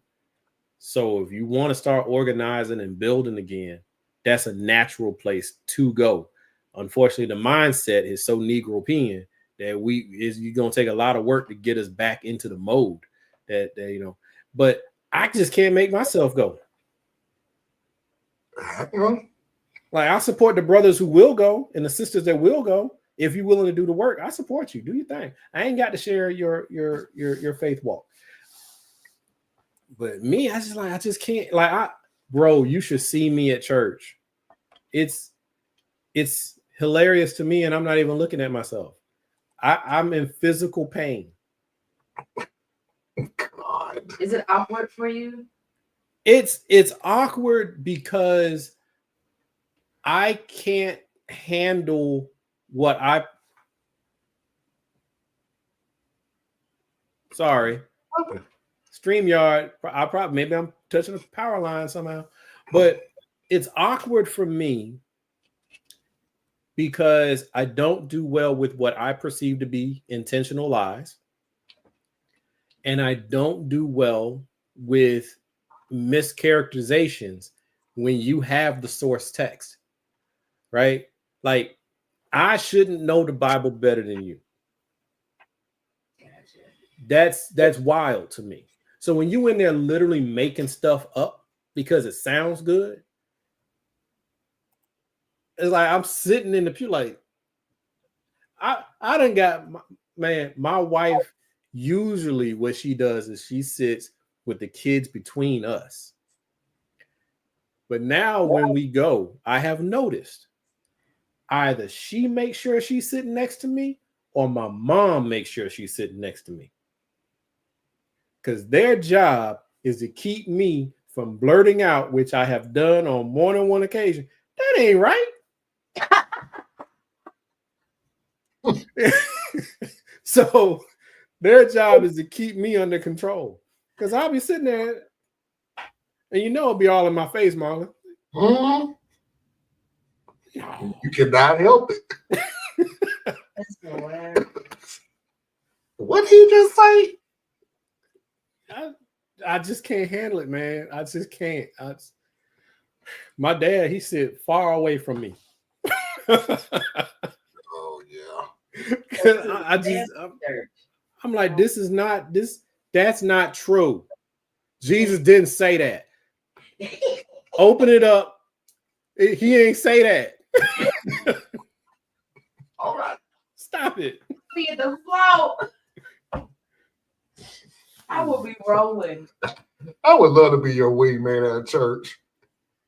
He didn't say that. Amen. Oh, don't get me started. And first of all, I love my church. Okay. I started going there when I was 16. That's my home. I love them. But man, look, if it ain't, y'all not supposed to be in here getting it wrong. Don't be getting it wrong. Stop it. Don't get it wrong on Easter. Right? Come on, y'all. Oh, my. And I ain't pledging allegiance to nothing. See, my church does. I don't know what type of church is. I don't know. I think they're affiliated with the SBC. I could be wrong, but they do the Pledge of Allegiance to the Bible, Pledge of Allegiance to the Christian flag, and the Pledge of Allegiance to the U.S. flag. That sounds like AME Zion. Like, they don't want. Look, man, it'd be all up in here. Right? Because pledge allegiance to the flag. What the flag got to do? What the flag got to do with Jesus? What the flag got to do with Jesus, people? The U.S. flag ain't got nothing to do with Jesus. These, I would have to agree with you. I'm sorry. That I think I would flip. Because they tell me to stand up and I stand up and they talk about put your hand over your heart and pledge allegiance. I'm sorry, what we doing? I just stand there. What are we doing? I just stand there. I'm being polite.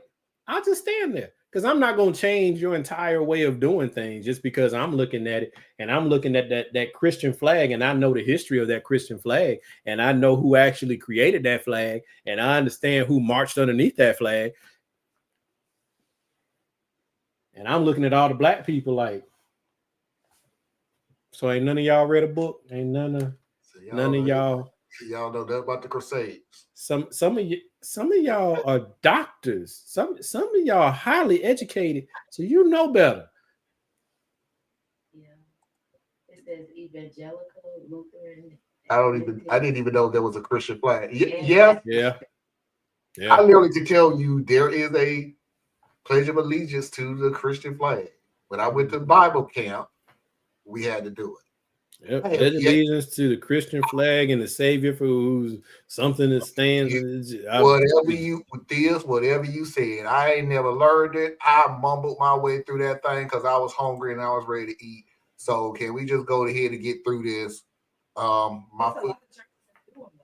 food getting cold. So I know them all word for word. If I'm in the presence of people doing it, I know all the words.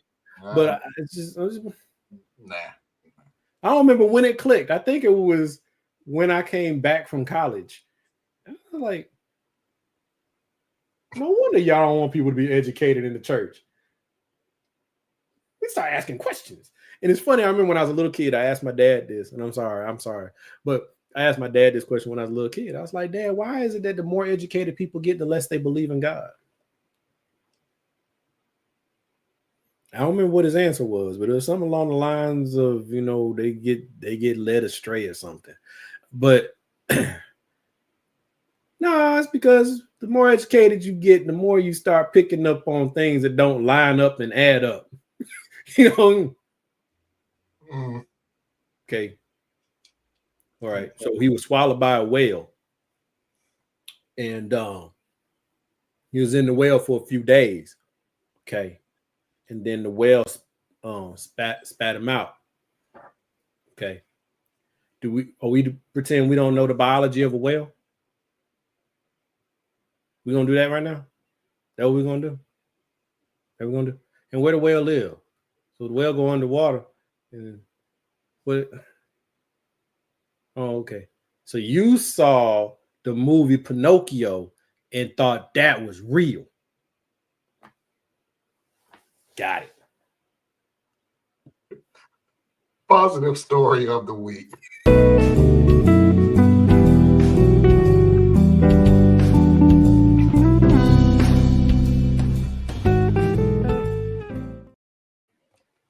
All right, everybody. Going forward in 2025, I need a little more of this.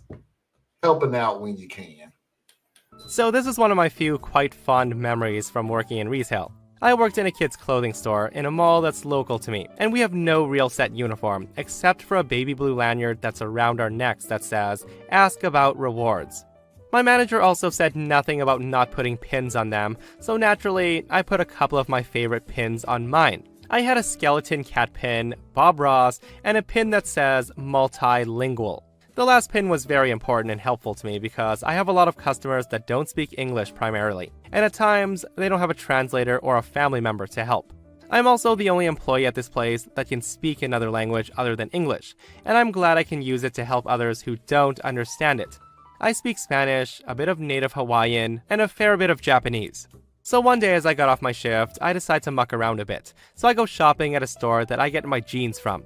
I walk in, and then feel a slight tap on my shoulder. I turn to see a sweet, gentle-faced grandma looking at me like she needed help. She looks at me like she was trying so hard to find the right words, but kind of stopped herself like she was nervous. I then ask her, "Do you need help finding something?" I immediately went into customer service mode, even though I'm off the clock, and this isn't my store. The woman gives me a blank shake of her head and she says, no English. Naturally, I spring into action. I then ask if she speaks Spanish. It's always good to make sure because I don't want to embarrass her. The woman says yes, and I carry on asking her in Spanish what she's looking for. The woman smiles and tells me how she's shopping for her grandkids, but she has no idea where to look. I cease my shopping and help the sweet woman, who carried on telling me about her family, how she's visiting from Mexico, and how excited she was to see her babies. I help her find a good sum of items, and even offer to help pay for some of it. I had gotten a good paycheck that week, and I was gladly going to pay for some of it. The woman wouldn't let me, but she gave me a sweet hug, and then asked me to follow her to the register. I help her there, translating for her, as she asked the lady at the register questions, and then she asked me to tell the lady this. She says to me in Spanish, "Tell this lady to get your manager for helping a poor grandma. You're a good employee." I smile a bit and told her I would. Now, I didn't want to embarrass her by telling her that I don't work at this store, but I still hold this memory close to my heart. The woman bought her things, waved me goodbye, and I went on my shopping with a smile on my face. She was such a sweetheart, and I really hope her visit with her grandkids was fun. Yeah, that's really nice. Now, if I don't speak or read English, how do I know what multilingual means? I don't think she knew. I think she No, just, not for this lady. This lady was irrelevant. This lady was just kind of like behind him, and yeah. I'm saying he wears a pin so people know that he speaks more than one language. Oh, yeah. Yeah. So, yeah. And then I gotta get all up on you like this. Yeah, multilingual. Okay. Honest, this is just me being an ass. But no, it was Yes. no, but no, that's a good story. I like that.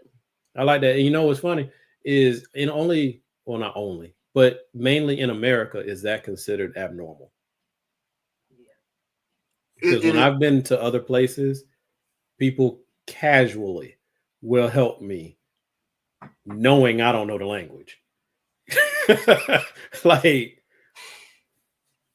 But here, everybody kind of sticks It's to just funny to me that I'm so used to reading stories of I'm off the clock and I ain't helping and blah, blah, blah, and so on and so forth. So it's like,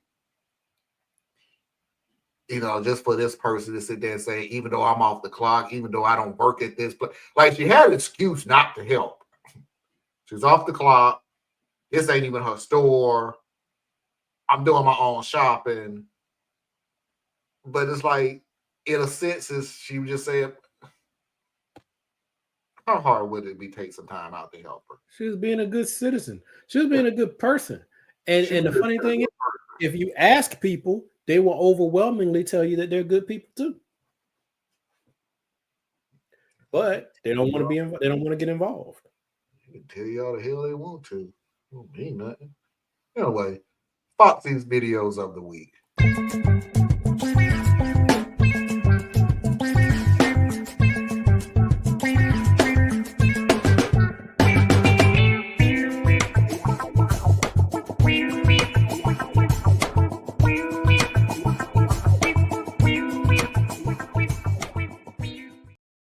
Hey, if you're new to the show, this is the final part of the show, Foxy's video of the week. If you haven't already, please hit that like button. I would truly appreciate it. And thank you very much. We are at 724 subscribers now. So I'm going to push my goal up to, please, let's get to 1,000 before the end of the year. Don't blame Marlon for me. Not liking me is not, if you don't like me, subscribe and give him your feedback. Do that. There you go. Subscribe and let me know. But like I said, this is the final part of the show. There's 3 last videos, and we're going to be going ahead and get up out of here. So if you haven't already, please hit that like button. If this is your type of show, go ahead and hit that subscribe button. I would truly appreciate it. This is our 5th season. Has it been 5 years? Yep. I'll DM you the video. I guess that's to you, Theus. As long as it's not Facebook based, Tracy, because I cannot watch a Facebook video. No, it has to be Instagram or YouTube. I can't see Facebook. I can't download. People send Foxy or Tracy send me Facebook, the videos to put on the show. I cannot download Facebook videos. There is no thing out there that will allow me to do it. Instagram, I can do it from Instagram. Oh, okay. I just can't see it because I don't have Facebook. And YouTube, there's a site that I can use to download YouTube videos, but no Facebook. I can't do it. It could be the funniest freaking thing on the face of the planet, and it still will be just funny. I can't show nobody because I can't do anything with it. But anyway, first video. Kids are not scared. They did a grand thing when they took that discipline away from us, because when they made our parents afraid to discipline the children, then what happened? We found out that the teachers were afraid of the principals were scared of the superintendent was scared of the school board was scared of the parents, parents were scared of the children, and the children ain't scared of nobody.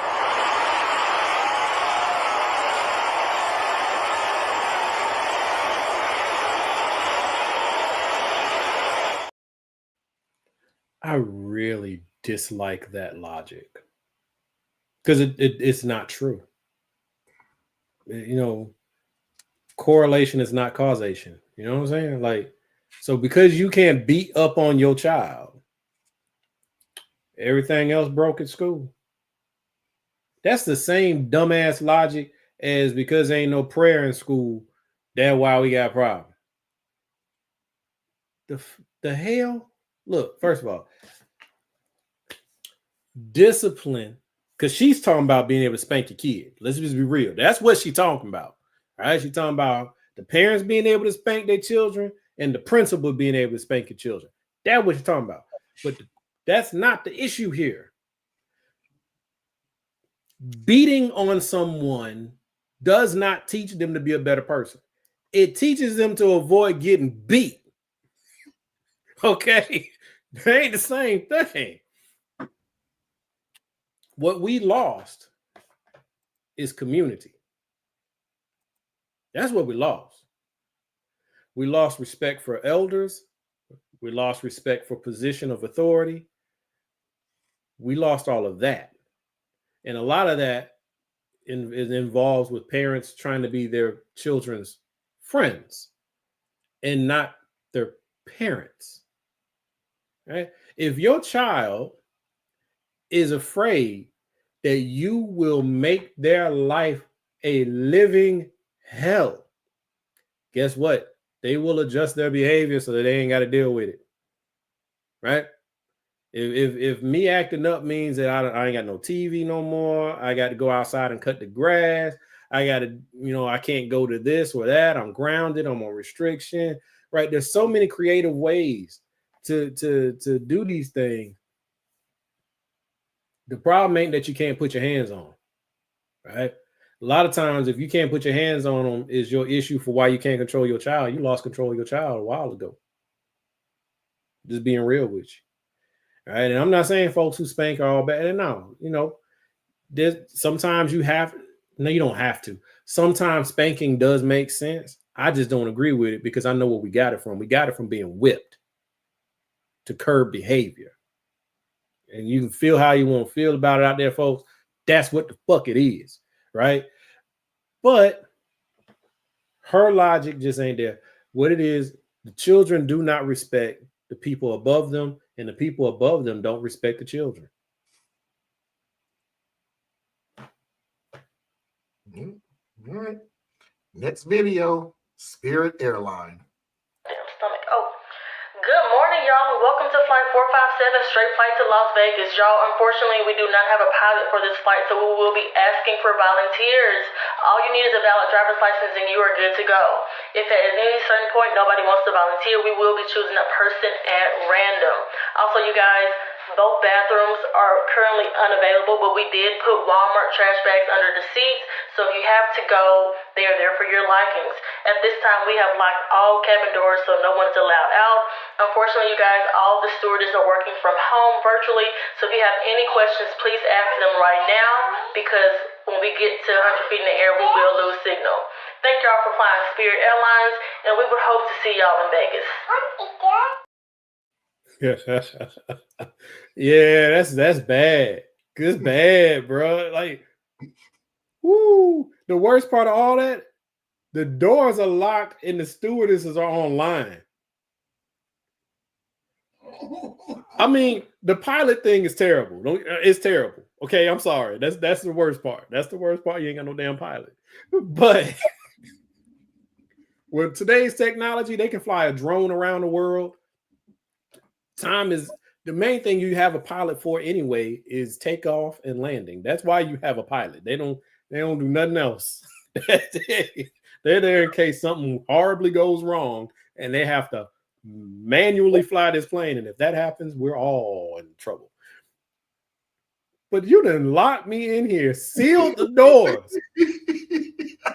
and said, hey, now that we got you, yo, look amongst yourselves, buddy up. We need a pilot and a co-pilot. Raise your hand. Raise your hand. But make sure we can see you on the camera because we ain't there. And we'll bust you in. And then Walmart bags. Ma'am. Y'all could, I need bottles. Okay. Give me bottles. Because see, the Walmart bag, that's not good for nothing but number 2. Ain't for good for number 2. It's not good for number 2, but I'm just saying that's the only thing it could be good for. But my favorite was, sorry, if you got a question, you better ask it now because when we get to 100 feet, we lose signal. Ma'am, that's our takeoff. Like, we don't even know what to do. We're still taking off. We're at 100 feet. We're still climbing. We passed 100 feet. What, 30 seconds into the takeoff? Like, yeah, that's bad. That's all bad, bro. It's all bad. I'm all for remote work. I'm all for it. But let's just be stewardess, pilots, teachers, and nurses. Not in the cars for you. Sorry. It's just you can't remote. You can't remote in. Sorry. You chose this job. Nobody. This ain't the old USSR where they choose the job for you. You chose this job. No. You. It's some tough times coming, bro. Because first of all, the teachers, they about to have these kids. Gen Alpha, I don't see them making it through high school without it going virtual. I just don't see it. I think within the next 5 years, they coming home. And we got telehealth, but telehealth is interesting. So telehealth is cool for like, hey, doc, this is what's going on. Can you help me with what might be wrong? Because now we can guess together, right? You over there, I'm over here. We're gonna play a complicated game of charades and see what's wrong. But then it gets hilarious to me when they're like, okay, now I want you to go to the store and buy a blood pressure machine. And then I want you to take your blood pressure and tell me what you got. Nah, bro. Okay. I'm paying you for this. Okay. Yeah. Oh, same fee. You still paying a couple $100 for this consultation. Yeah, man. It is wild where we're headed. It is so. I'm good. Thank you. No. As soon as you sit there and tell me, and okay, I'm gonna need you to go buy. Wait a minute. Whoa. Well, they need to know your blood pressure. They need to know your temperature, right? They need to know your weight. Usually stuff already. That's the self-checkout line. That's the self-checkout line of medicine. That's the self-checkout line for medicine. Ooh, you went to Walmart for your health. We're gonna get to the point where you're gonna get on the phone with on a video conference, and you're gonna be like, Doc, I got shot. Okay, so what I need you to do is anybody there with you? Yes, my brother's here. Okay, call your brother, and I'm gonna walk him through cutting the bullet out and then sewing it back up. That's what. Until you realize this was my brother that shot me. Mm-hmm. Or we'll get to you'll go through this prompting session of what you think your symptoms are, and then it'll link you to a YouTube video that'll help you. Oh God, this is terrible. Just let me go. Things is a Debbie Downer. No. What'd I do? No. I'm going to get my own personal equipment to. No. Thermometer? Yeah. Hey, I mean, we're everybody in should a have a thermometer in their DIY house. world. Everybody should have a thermometer in their house. Weight, Yes. everybody should not have. You don't have to have a scale, but the majority of Americans have scales somewhere in their house. Blood pressure machine.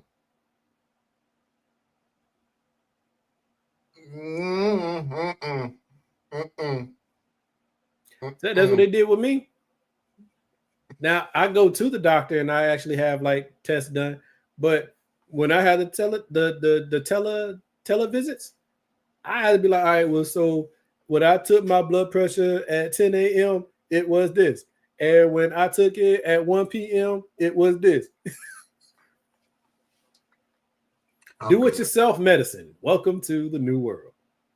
I'm good. I just rather get up and go to the doctor. I'm good.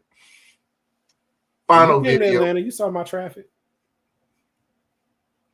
Oh, never mind. You're right. You're right. Final video of the night. What is really going on? Now, this just in, police officers in Lancaster, Pennsylvania, were asking people to be on the lookout for a man who robbed a store. And I think we do have his description. Can we take that? Let's take his description.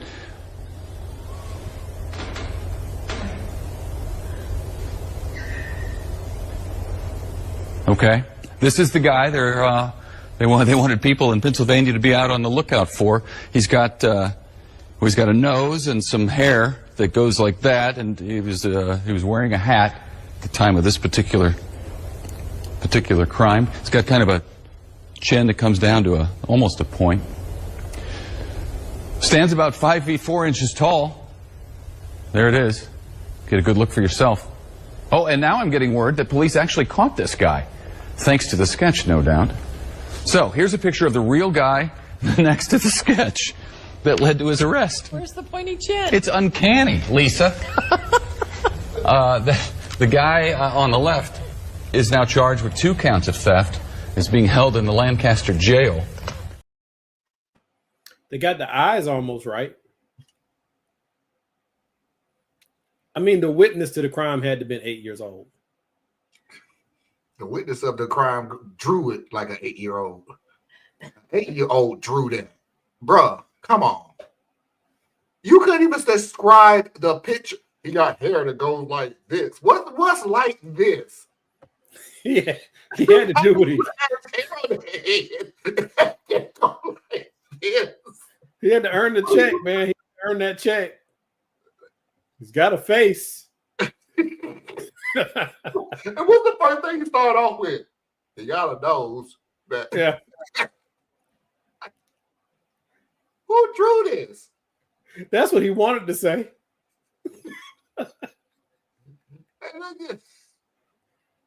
Yep. That's a picture of a person. It's a guy.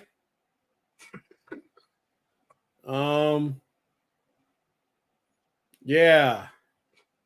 Good luck, America. The only thing that helped out a little bit, well, not really. Apparently he was wearing a hat during this crime. Because that's the one thing, once you wear a hat during the crime, you can never get rid of the hat. Well, hey, we fixated on the guy with a backpack. Yeah, the backpack. So, guess you go after what you go after, huh? The virtual dentist be like, okay, here's how you pull your own tooth. Okay, sir, do you have some string, and are you near a door? Novocaine is overrated. Oh no, that blood pressure thing is what I got. I'm supposed to do it at home.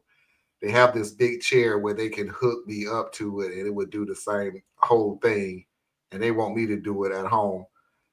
They have them in the that's like in Publix stores. That's in Publix and Kroger. Yeah. They gave you a good one. It must be something they do in Europe, because in America, they'd be like, go buy one and put some batteries in it. And good luck out there.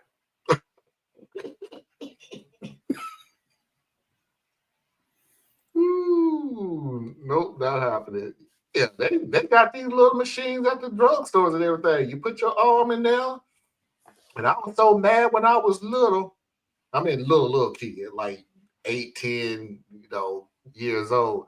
And I always used to get mad at that machine because I was so skinny. I would put my arm in there, and the cuff wouldn't go down low enough to actually take my blood pressure. It would just hover above my arm, and then lie and say, "This is your blood pressure." You a lie. You ain't squeezed nothing. You squeezed nothing, you liar.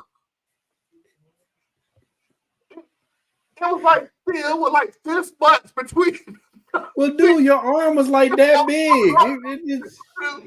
But it would give me a number. Like 115 over 30. You're a lie. Where you get my blood pressure from? From the sound? Like, sir, your blood pressure is dangerously low. Are you dead? That's because that's air pressure. Yeah. Just eat it. Yeah, but it's interesting. So as we wrap, part of my big dreams is you know about the education thing, but one of my big dreams is like getting community-based healthcare, like just like the quick, easy care type stuff, bandage something or something like that, because right now we have urgent care clinics. I'm sure you got them all over the place. We got them all over the place. But if you've ever been to urgent care, this has been my experience. They don't do nothing. You go in there and they be like, "Okay, you're stable, so I need you to go to the emergency room. I came to you so I wouldn't have to go to the emergency room. See, I have a muscle pain or a muscle sprain or I dislocated something. Help me. No, you just need to go to the emergency room. So now I'm going to pay you a couple $100 and I'm going to go to the hospital and I'm going to pay them a couple $100 and I'm going to sit in the lobby with a bunch of people who probably got stuff that I ain't even never heard of. But okay." Tell everybody where they can find you. Yeah, you can find me right here. And on occasion, I put videos out on Complex Mind, Simple Man. So, come out there and subscribe and stuff. I got like 50 subscribers. So come on out there. Come on over. Ladies and gentlemen, boys and girls, children of all ages, non-conforming individuals, and of course, I'm assuming you're Legibitqua.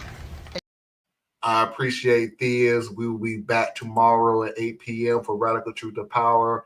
And until next time, we will see you when we see you. Peace. Hey, make sure you go out there and get you one of them Trump jobs. Unless you MAGA, because they don't think you're smart enough to have the job. Oh, God, I just don't care no more. Get ready to wave this.